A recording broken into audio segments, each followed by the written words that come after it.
Valmiki Ramayan series में आपका फिर से स्वागत है। अब तक आपने सुना, मंदोदरी ने हाथ जोड़कर रावण को समझाया, हे नाथ, जिसके सेवक ने ऐसा विध्वंस कर दिया उसका स्वामी कैसा होगा। जिस वानर ने नगर भर में आग लगा दी परंतु चूल्हे न जलाए, उसके स्वामी की प्रभुताई क्या होगी। विचार कीजिए कि कैसे हनुमान 400 योजन समुद्र लांघकर लंका में आया। क्या बिना प्रभु की कृपा के ऐसा संभव है?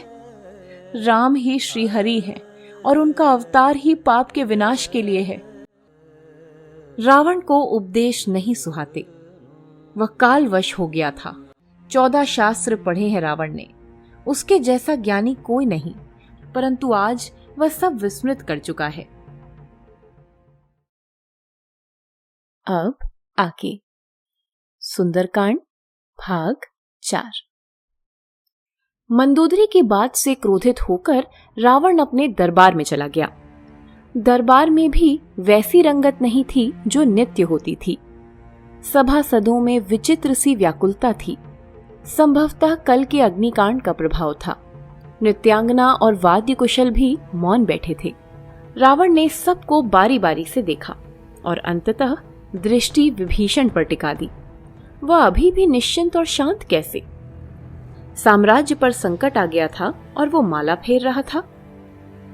विभीषण ने रावण को अपनी ओर देखते पाया तो हाथ जोड़कर प्रणाम किया और कुछ कहने की अनुमति मांगी। रावण ने जानकर भी कि क्या कहेगा अनुमति दे दी। इस मौन को भी तो तोड़ना था जो उसके पराक्रम पर प्रश्न चिन्ह बन बैठा था। हे राक्षस शिरोमणि, यश का मार्ग सुकर्म से भी प्रशस्त होता है। जिनकी स्तुति में देवता पुष्प लिए आकाश में नित्य खड़े रहते हैं, उन श्री राम से हट करना कहाँ की विद्वता है। प्रभु श्री राम महर्षि पुलस्त्य के वंश को उज्जवल कीर्ति देना चाहते हैं। हे भाई, तुमने मुझे सदैव पुत्र जैसा स्नेह दिया है। मैंने अपने कुल के विपरीत आचरण किया। जब सब महल जल गए तब भी प्रभु की कृपा से मेरा महल ज्यों का त्यों रहा। मैं कुल के विपरीत हूँ, परंतु हे भाई, मैं उनका दास हूँ जो सबके स्वामी हैं। हे दशग्रीव, माता जानकी का सत्य समझो। मैं आपके चरण पकड़कर आपसे विनती करता हूँ कि इस साम्राज्य का यश अपने सुकृत्यों से बढ़ाएं। माल्यवान ने भी विभीषण का समर्थन कर दिया। विभीषण नीतिवान हैं। वे जो कह रहे हैं सब सत्य है, किंतु रावण का अभिमान सर्प की भांति फुफकार उठा। उसे माल्यवान से शिकायत नहीं है। वे तो कायर हैं, वृद्ध हैं, युद्ध में जाने से डरते हैं। परंतु विभीषण क्यों ऐसी कायरता दिखा रहा है? वह क्रोध से खड़ा हुआ और विभीषण पर कुपित होकर बोला, अरे दुष्ट, तू मेरा अन्न खाता है और मेरे शत्रु की प्रशंसा करता है। तेरी मृत्यु तेरे सिर पर नाच रही है। तू मेरे पराक्रम को भूल रहा है। क्या तेरे ही सामने मैंने महादेव को अपने बल से संतुष्ट नहीं किया था? तीनों लोकों में ऐसा कौन है जिसे मैंने अपने भुजबल से जीता ना हो? तू मेरे घर में रहकर उन तपस्वियों से प्रीति रखता है। जा, उन्हीं की शरण में जाकर अपने कुल को कलंकित कर। विभीषण के लिए यह भी प्रभु की कृपा थी। प्रभु की कृपा भी बड़े पुण्यवानों को प्राप्त होती है। विभीषण के लिए यह अपमान नहीं, वरदान है। वे भरे नेत्रों से अपने भाई को देखकर वहां से निकल गए। यही वह क्षण था जब रावण का सिंहासन नीचे धंस गया। यह धर्म का पैर था जो विभीषण के होते प्रबल था। अब विभीषण नहीं तो धर्म कहाँ? रावण सब कारण उत्पन्न कर रहा था कि उसे सहज मृत्यु चाहिए ही नहीं। विभीषण लंका से चल पड़े। वे व्यवहार में बड़े सरस और निपुण थे। उन्हें राजपुत्र होने का तो भान तक नहीं। कैसे परम सुख के क्षण थे कि एक दिन पूर्व राम सेवक के दर्शन हुए और अब वे राम के होने जा रहे थे। विभीषण भी साधारण भक्त नहीं है। कुल के प्रभाव से तो मायावी हैं और प्रभु का प्रभाव उन्हें सरल बनाता है। ये कैसा भी रूप भरने में सक्षम है। उनमें पराक्रम भी अतुलित है, परंतु अब प्रभु शरण में जा रहे हैं। विभीषण राम दल में आ गए, किंतु सुग्रीव शंकित हो गए। सुग्रीव ने अपनी आशंका प्रभु के समक्ष रख दी। रावण का भाई विभीषण आया है। राक्षसों की नीति और माया जानी नहीं जाती। शत्रु प्रायः भेद लेने के लिए गुप्तचर भेजता है। विभीषण भी कहीं इसी उद्देश्य से तो नहीं आया। राम हंस पड़े। वे शरणागत के मनोभाव जानते हैं, परंतु मित्र के परामर्श और शंका को भी नहीं नकारते। यही तो उन्हें श्रेष्ठतम बनाता है, यही उनका रामत्व है। वे सुग्रीव को भी संतुष्ट करते हैं और विभीषण का स्वागत भी। यही शरणागत की गति है। यदि कोई ब्रह्म हत्या करके भी शरण में आता है तो भी उसे त्यागना पुरुषार्थ नहीं। उन्होंने विभीषण को हृदय से लगा लिया। विभीषण उस छवि को देखकर मोहित हो गए। उनकी पलकें नहीं झपकती। अभी तो प्रभु ने परिचय भी नहीं पूछा, तब ऐसी प्रीति, ऐसा आदर। क्या उनका परिचय जानकर उनके मन में कोई भाव परिवर्तन हो सकता है? विभीषण ने यह सब सोचते हुए अपना परिचय दिया। हे स्वामी, मैं पाप बुद्धि दशानन का भाई हूं। तामसी कुल में जन्म लेकर पाप प्रिय हूं। आपकी कृपा से विवेक जागृत रहा है और आपका स्मरण रहता है। मेरे भय को नष्ट करें प्रभु, मुझे अपनी शरण में लें। श्री राम का हृदय पुलकित हो गया। वे तो भक्त की भाव भक्ति के अधीन हैं। सहज समर्पण उनकी विशेषता है। वे न तो अधिक परीक्षा लेते हैं और न ही प्रतीक्षा कराते हैं। विभीषण के सब संदेह मिट गए। राम की शरण सब भयों का नाश कर देती है। श्री राम ने हंसकर विभीषण से पूछा, हे राक्षस श्रेष्ठ, हमें लंका पहुंचना है और बीच में यह समुद्र है। कोई उपाय सुझाओ। विभीषण पुलकित हो गए। शत्रु के भाई पर इतना विश्वास। वह बोले, हे नाथ, आपके बाढ़ की सामर्थ्य कौन नहीं जानता। आप चाहें तो एक ही बाढ़ से 7 सागर सुखा दें। फिर भी नीति कहती है कि पहले समुद्र देव से प्रार्थना की जाए। श्री राम नीति कुशल विभीषण की राय से सहमत हुए। लक्ष्मण यद्यपि सहमत नहीं थे। वे तो बाण द्वारा जल को सोख लेने के पक्ष में थे, परंतु श्री राम के समक्ष असहमति प्रकट करना भी नहीं चाहते थे। श्री राम उनके मनोभाव जान गए और बोले, अनुज लक्ष्मण, तनिक धैर्य रखो। यदि विनय से काम बन जाए तो अच्छा है, अन्यथा यह विकल्प तो हमारे पास है ही। लक्ष्मण ने श्री राम की बात समझकर सहमति में सिर हिला दिया। श्री राम समुद्र तट पर कुश का आसन बिछाकर बैठ गए और समुद्र की स्तुति करने लगे। उसी स्थान पर रावण के 2 गुप्तचर वानर रूप में उपस्थित थे, जो रावण ने विभीषण के पीछे भेजे थे। अपना वेश बदलकर उन्होंने सारी बातें सुन ली थीं और प्रभु श्री राम की प्रशंसा भी करने लगे थे। शत्रु पक्ष के व्यक्ति पर भी ऐसा स्नेह और विश्वास। श्री राम अद्भुत हैं। शरणागत पर ऐसा स्नेह।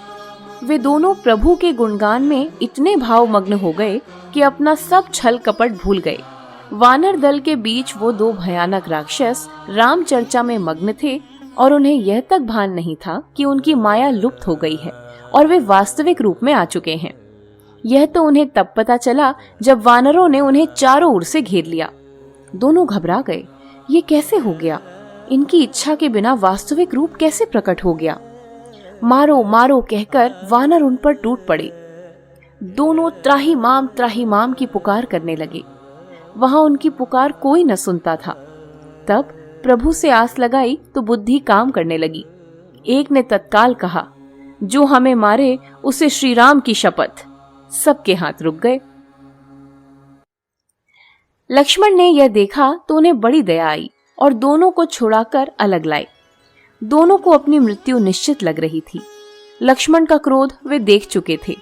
जब वे समुद्र पर दया नहीं करने के पक्ष में थे तो शत्रु गुप्तचरों पर तो कैसे दया करते। परंतु यह क्या, लक्ष्मण ने तो बड़े विनम्र स्वभाव से बात की। भाई, तुम लोग चले जाओ। जाकर अपने उस अहंकारी राजा से कहना कि यदि अब भी अपना हित चाहता है तो प्रभु श्री राम की शरण में आ जाए, अन्यथा उसका अंतिम समय आने में बहुत ही कम समय शेष है। दोनों राक्षसों ने श्री राम और लक्ष्मण की उदारता का गुणगान किया और बार बार लक्ष्मण के कृतज्ञ होकर लंका की ओर चल पड़े। इधर श्री राम की विनती समुद्र नहीं मान रहा था। 3 दिन बीत गए थे। जड़ समुद्र की हर प्रकार से विनय कर ली थी। अब श्री राम के धैर्य की सीमा भी अपने अंतिम बिंदु पर पहुंच गई। वे समझ गए कि भय के बिना प्रीति नहीं होती। श्री राम के नेत्र खुले तो उनमें रोष था। श्री राम ने लक्ष्मण से कहा, लक्ष्मण, मेरे धनुष बाण लाओ। अब इस अभिमानी और जड़ बुद्धि को मैं बाण के द्वारा जलविहीन करता हूँ। जिस प्रकार बंजर भूमि में बीज बोने का कोई अर्थ नहीं होता, उसी प्रकार इस जड़ समुद्र से विनय करने का कोई लाभ नहीं। यह विनय को हमारी असमर्थता समझ रहा है।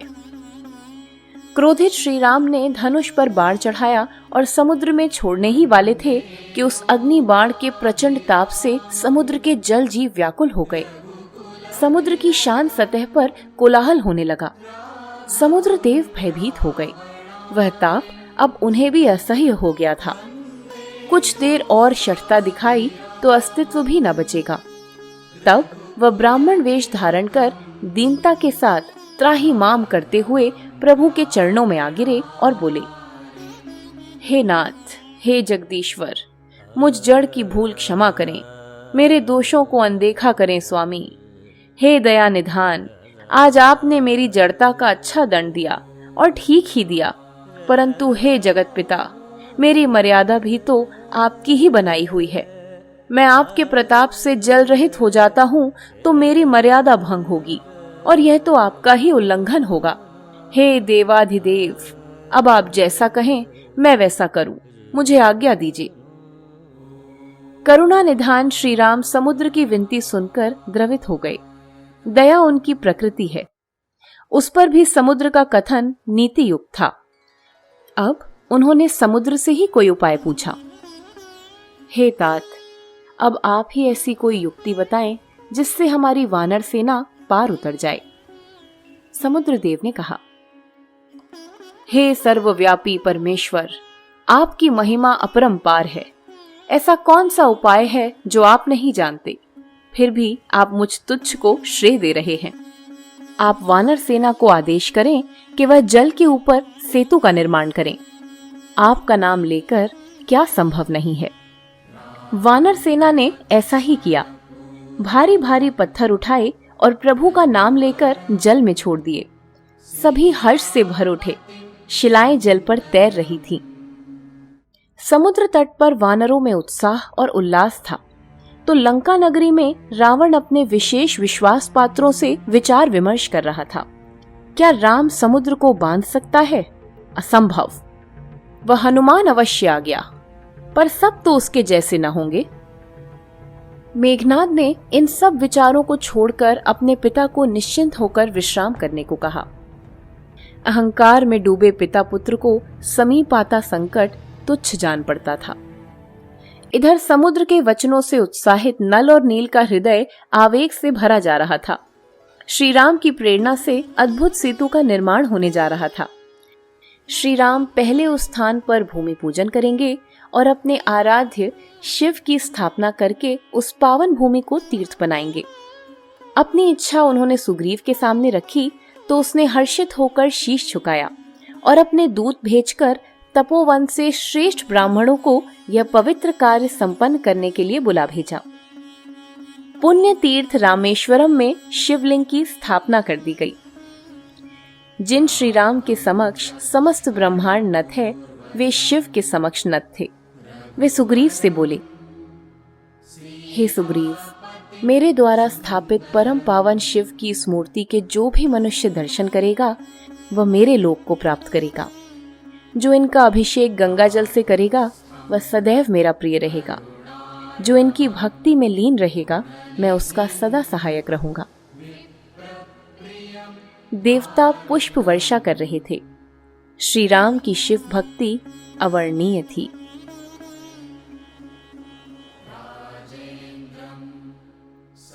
अभी आपने सुना सुंदरकांड भाग 4। लंका कांड के साथ जल्द मिलेंगे। धन्यवाद।